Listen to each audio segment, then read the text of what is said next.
It's party time in Glitter Gulch. Let's reach up there and pull those belts tight. One more time, baby. Boogity, boogity, boogity. Let's go racing, boys.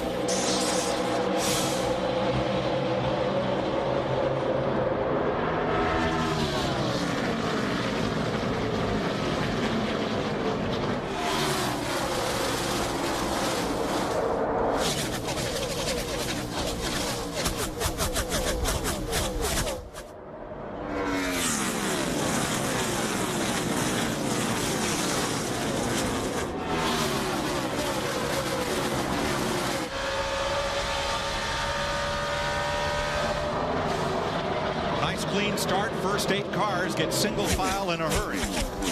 Greg Biffle, he'll get the 5 points for leading that first lap. But, buddy, I'm telling you, on back in the field, they are 3 wide and 4 wide. You know, Larry, I was talking about aggressive driving. It just seems like the aggravation factor is a little higher than it has been in the past. These younger drivers, and it seems like everybody gets a little irritated with each other a whole lot quicker than they have in the past. I love that DLP, man. These race cars look like they're going 200 miles an hour. Lead change. Tony Stewart drops to the inside coming off turn 2 and will take the lead from Greg Biffle. But Biffle goes to the bottom. Stewart's car washed up just a little bit. Looks like Greg Biffle's going to try to beat him back to the line, but Stewart will lead that lap right there. He gets 5 points. That was by inches. And that's about what we'll see at the finish today. And it appears that's all Tony needed or wanted. Nope, here he comes. Crossover move. Stewart on the bottom. And this is good. We've got this side-by-side, 2 grooves early in this race. Now, same place. Stewart back into turn 3 in the 20 car. He goes to the bottom. Looks like his car stuck to the bottom that time. He should make the clean pass here. Well, his car is really, really good right on the white line. I mean, he'll have the left side tires below the white line. It's going to make it pretty hard to get under him. So if you want to get around him, you have to go the outside. Chomping away at that 20-car lead. How about it, Jeannie? Well, I tell you, if this is retirement, Mark Martin should have tried this a while ago, huh? He came on the radio and said, look, I know it's early, but this is the best car I've had in a long time. I think I held the vowel there long enough to recreate. Turn 2, yes, Jeannie. trouble. Big crash in turn 2, and it is Reed Sorensen in the Target Dodge. And I'm pretty sure it was a right front tire. The thing just took a dead right. I'm sorry, Jeannie, but the 41 car crashed hard. And, Darrell, you would think 40 laps into this run, we're hearing a lot of cars that are pushing, which means they're abusing that right front tire. That has a look that that's maybe what happened. He could have ran over something, but this late in the run, very well could have been just lost the right front. Heard Jeff Gordon just tell his crew chief down there, said, hey, the right front's not feeling right. First caution flag of the day, and it comes out at lap 40 for Reed Sorensen, the 20-year-old from Atlanta. You'll see the start way in the distance off the right side of your screen. Yeah, I was looking right over there, Mike, and the thing just took a dead right. Definitely had a tire failure. So the pace car gathers up the field, and next time by, probably pit road will be open. I'm going to tell you what, that caution came at the right time for a lot of drivers out there. Dale Earnhardt Jr., Mayfield, Mark Truex Jr., Carl Edwards. A lot of these guys were about to go a lap down. It came at the wrong time for Ryan Newman, who is already 1 lap down, and he will be pinned there because Kevin LePage is the first car a lap down and will get the free pass. Now, there will be no strategy here. This will be pit for 4 tires, fuel, and I would be safe to say almost every car major adjustments. Yeah, all that feedback I've been giving you there, crew chief, Fix it. use it. All right, they're going to keep pit road closed for 1 lap because Reed Sorensen is limping onto pit road. And the track truck is behind him, picking up any debris that comes off that car. So we'll be back to Las Vegas. Pit stops begin under caution. Here's Jeannie. We're back talking about not making a lot of changes. That is unless your car is the best car you've had in a long time. 4 tires and fuel for Mark Martin. Dick? Jimmy Johnson in the pits. They're going to make a minor chassis adjustment on his car. He has been very detailed about the behavior of that race car. They're going to try to get him some more speed. Matt? Johnson away in the top left. Tony Stewart says the car was loose but livable. Made significant chassis and air pressure adjustments. The same the 16 of Biffle. Steve? Matt, you saw J.J. Yaley in the upper right. He said his car was starting to slide in the middle and on late exit, so they made some air pressure adjustments. Steve Addington coaching him into the pit box. And guys, there you see our race off pit road right there. Now that time includes the entire time on pit road, including the pit stop. You see right there, Mark Martin, the 6th car. He's got a great race car. The pit crew rose to the occasion, but Matt Kenseth, and that was a 4-tire stop, gained 6 positions on his pit stop. And I think, Mike, you talked about this at the top of the show. How do you keep your driver cool, calm, and collective here this early in the race? Also tell him, hey, we're going to be making a pit stop here real quickly. You've got a good race car. Just be patient. Yeah, all these guys want patience, but they want it now. Along with 4 tires. Then it Newman hit the wall.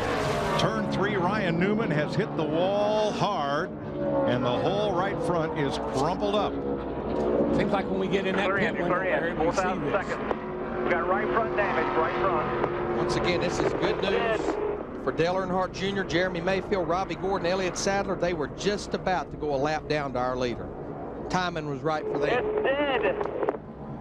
90 laps into the race. He said it's dead. He's going to the garage. And we were within about 10 laps of scheduled pit stops anyway. Newman's car had not been handling well all day. Let's see what happens. That's Brian Vickers to the inside. Carl Edwards coming. Right front tire. Again, they've been fighting the car not turning, abusing that right front. This is about the same amount of laps into a run that Reed Sorensen lost his right front. You know what? I don't know how many Intrepids they've got, but that's 2 they've used up this weekend because he had to go to a backup car from practice. Well, actually, they had to change engines. It's the same car. Oh, that's right. He didn't lose the car. He lost the engine. I'm sorry. Into the safer barrier at over 170 miles an hour.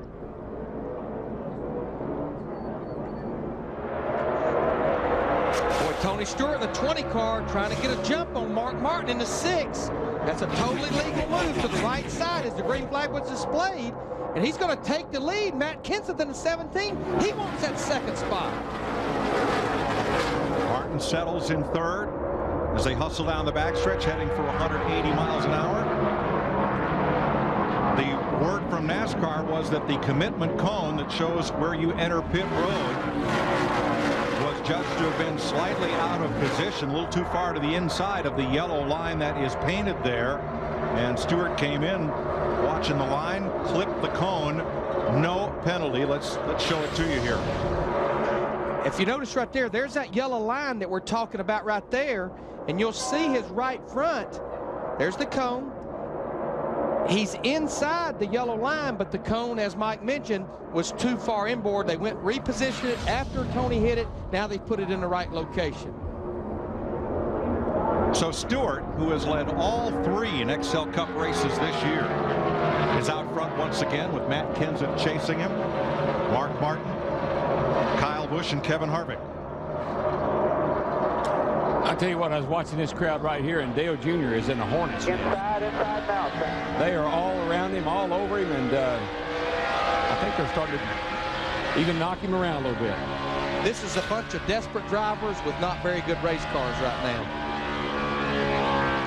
29 cars are on the lead lap. This battle is from Dale Jarrett, 19th on back. See that 38 car there? He was just moving all over the place coming off the corner. Ryan Newman's car crashed and out of the race. He's with Dick Berggren. Yeah, he had been sitting with his crew chief, Matt Borland, looking at the damage. How bad is it? It's pretty bad. The Alto Dodge is pretty tore up. I guess the best thing I can say is hi to my grandmother down in Florida. Well, at least you could do that. What caused the crash? Just right front tire blew out. Looks, I assume that's the same thing that happened on the 41, but just another Dodge. Okay, we'll see you next week. Thanks. Kyle Busch has passed Mark Martin for 3rd. And I think possibly what may be going on with Mark Martin's car here is if your car is good on long runs, it can sometimes be a little too loose at the beginning of the run, and I think that may be why he's lost 3 positions here within the last 4 or 5 laps. I think it's another one of those times, Larry, when he went in the pit, the car was really good. They made a minor adjustment on it, and now it's going the wrong way, and we got somebody else leading the race. New leader, Matt Kenseth, is our 6th different leader of this race, but not for long. Stewart takes it right back. Might have been a deal made right there. You know, Tony and Matt have been kind of chumming around together ever since Daytona. Maybe that was a little favor. That'd be a long way from what happened at Daytona, though. Roger that. This is quite a racing facility as you watch Kyle Busch in the Ice Age 2, the Meltdown. Oh, trouble down here, turn 4. Joe Nemechek coming around. Caution will be out. Remember, we saw Nemechek having a little bit of issue off 4 there earlier, and the car just jumped out that time. Now that's going to be good news, I'm quite sure, for J.J. Yaley in the 18 car. Had the loose right rear tire a while ago, loose wheel. Had probably a top 5 car. He gets the free pass back on the lead lap now. He's back in it. Sorry about that.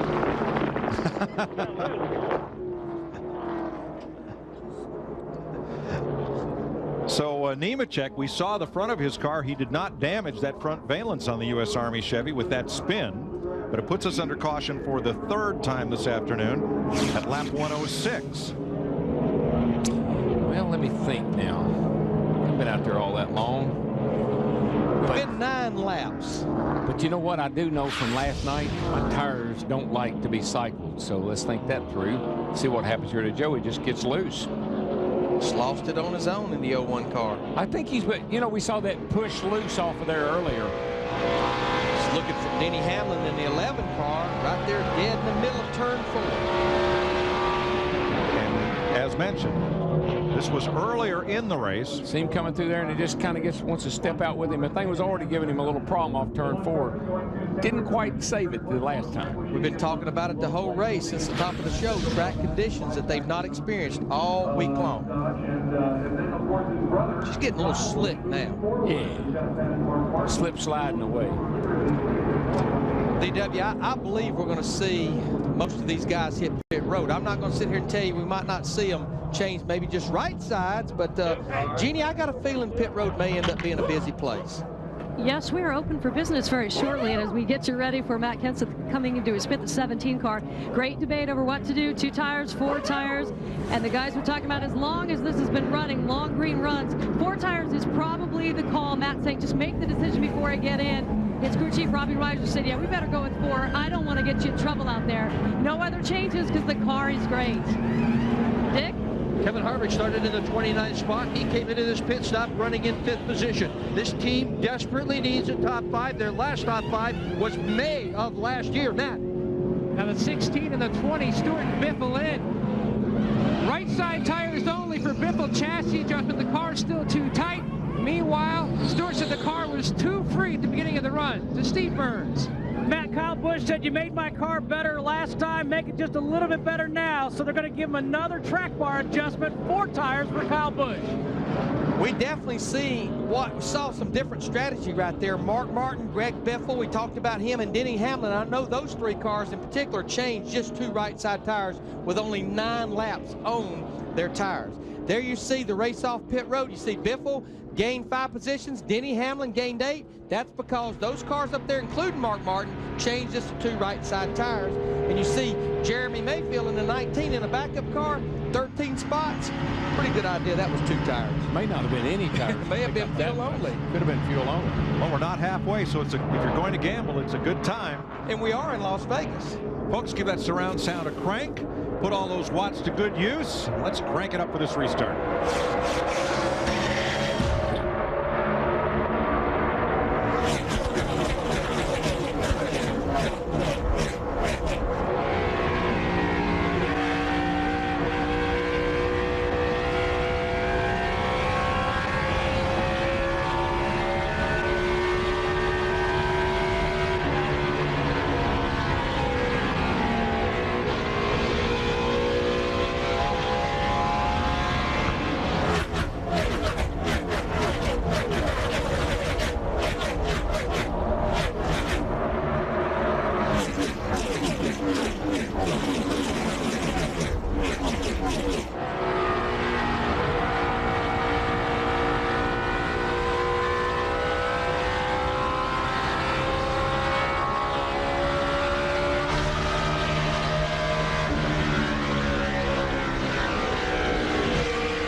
Biffle, the race leader, trying to overcome finishes of 31st at Daytona and 42nd in California. Matt? Biffle trying to get Jack Roush another victory lane trip here at Las Vegas. Now, they went with a two-tire strategy, and Mike, the big reason why so early in the race, a lot of laps left, using this as an experiment for later. They've been back and forth on the balance issue before that stop. The car was tight. Now, here in the pits, on the pit boxes, as Matt Kenseth, his teammate, takes the lead, you'll find everything. DirecTV satellite system, high-tech computers. But I've seen a first today. Here in the 16 pit, because Doug Richard was on the Busch box last night, he wasn't taking any chances. Went out and got a electric blanket. 41 degrees last night. Temperature right now about 57 degrees, but he is prepared in case it does get cooler. He says he won't freeze 2 days in a row. Yeah, I did, Matt. I'd be sure that he didn't unwrap that thing and throw it over a set of tires down there either. It's about to be occupied. Conversation as to what to do. Stay with the changes they made. Live with what they've got. Car not exactly what Matt Kenseth says he wants, but the balance is good. So leave it alone. Just give it 4 tires, fuel, and please leave the grill alone as well. He's somewhat happy, I would say. Dick? Jimmie Johnson started this race in 3rd. He has run in the top 5 all day long, but he has not been fast enough to run up at the very front of the pack. The problem has been that the car has been too tight, so they have tried to adjust it on every pit stop, including this one. Matty. Tony Stewart stopped short in the box. The car air pressure adjustment to try to help him out at the beginning of the run, and he is away. At the other end of pit road, Kyle Busch, and he said he is tight in the center and free off. He does not beat the 17 off of pit road. They made a track bar adjustment one more time. It was close, Steve, but you're right. Matt Kenseth and that group, they win the battle off pit road. You see right there, though, that 29 crew, Todd Berrier, the group with Kevin Harvick, they keep prevailing on pit road as well. But what happened to Mark Martin, who dropped 6 spots on pit road? And Greg Biffle that lost 3, but you see right there, Kevin Harvick in the 29 plus 3 spots, but definitely the real loser was Mark Martin in the 6. Usually thing, it's adjustments. You know, you either put it, like we were saying, a chassis adjustment of some kind. It just kills the pit stop. A little bit's a lot. And as caution comes on the speedway, you'll see Tony out the driver's window. He had to get back over to the steering wheel for a second. Then when he got on the straightaway, he was able to finish it off. Not happy with Kyle Busch. First of all, though, the caution is out. And again, it is for debris at lap 234. This will be the 6th caution flag of the day. Steve. Well, Mike, earlier in this race, Larry Mack talked about the big brother chat that Kurt Busch had with younger brother Kyle, and maybe it's working because he's talking about his race car. He said, I'm still tight in the center and loose off, but I will tell you that Tony Stewart pressuring me was making me overdrive the race car. Got a piece of debris in turn 2, Steve, that has put us under this caution. The 6th time, it's the 3rd one for debris. Well, we're not going to have that green flag stop. We've got 34 laps to go, and this pit stop coming up, this could be the difference between winning and losing this race. We saw Mark Martin's group have the problem last time with the left front. This could be the most important stop of the day. They're all hitting pit road, 4 tires, fuel, and adjustments. It's going to be a critical stop. Jeannie?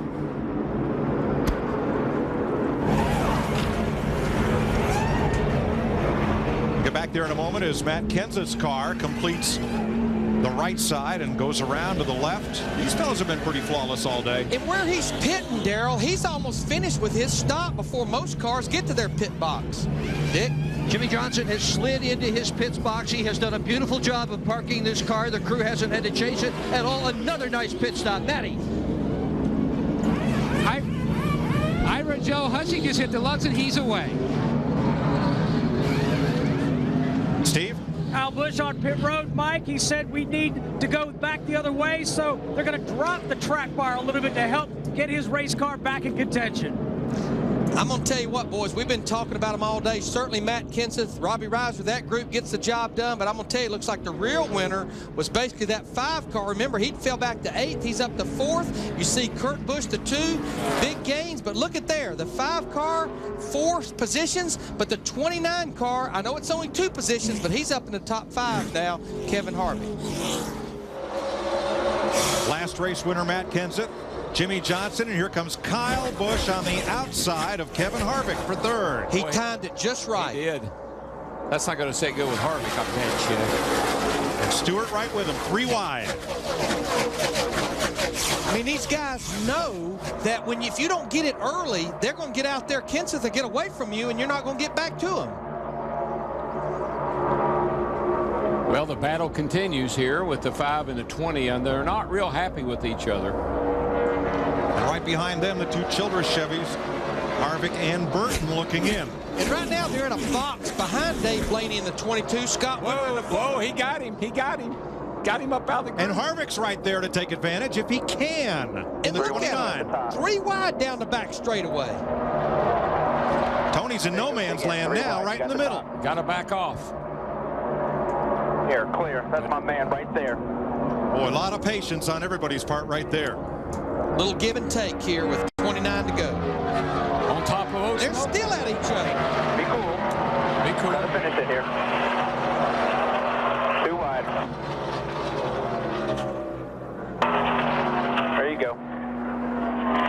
2 wide with the 20. Pulling them and clear. Kyle Busch got a good run off turn 2. Had to. Can you please get on Nascar for me? The son of a trying to kill me. Come on, let's settle in here. And that's the best advice they can give Kyle Busch right now. Put it behind you, settle down. You got a good race car.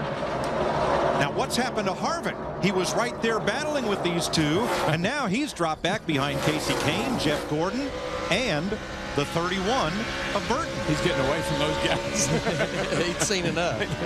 Matt. Mike, remember a couple of weeks ago, Tony Stewart and Kyle Busch sat down and had a long conversation, and Kyle Busch felt like he really learned a lot from a veteran. When all this incident started taking place on the track, Stewart said, well, I guess you forgot a lot about our conversation, a lot of which was, don't overdrive your race car. He felt like, he said, the shrub was holding it up and making me mad. And when Greg Zipadelli's crew chief said, don't let it bother, he goes, no, that's an advantage for me sometimes. Moments ago, Tony Stewart got way up and almost found himself leaving Las Vegas. He was starting to really catch the 5 car of Kyle Busch, but a close call there. I think that's just one of those deals where, again, Zippy needs to tell Tony to chill out. The view from Casey Kane of Tony Stewart and Kyle Busch continuing to go at it. This has been a Visa Race Break. No matter what it takes, life takes Visa. Yeah, it's a pretty hard hit on the right rear of that car, Larry. The tires, the Goodyear's rubbed all the way off the tires, so they took a pretty hard shot. I'm going to tell you, watching this scoring monitor, there's Greg Zipadelli, a crew chief for Tony Stewart, 2-time championship crew chief. But right now, the fastest car on the racetrack, it's not Dale Earnhardt Jr. in the Budweiser car, but right now, he's 13th in this 8 car. But I've been watching Casey Kane in the 9. He just drove by Tony Stewart up there in the 4th position. Now we're riding with him as he's looking out towards Kyle Busch in that 5 car. Any way you cut it, Larry, this is a good weekend for that crowd. Winning that race last night, and now here he is up here running the top 4 today.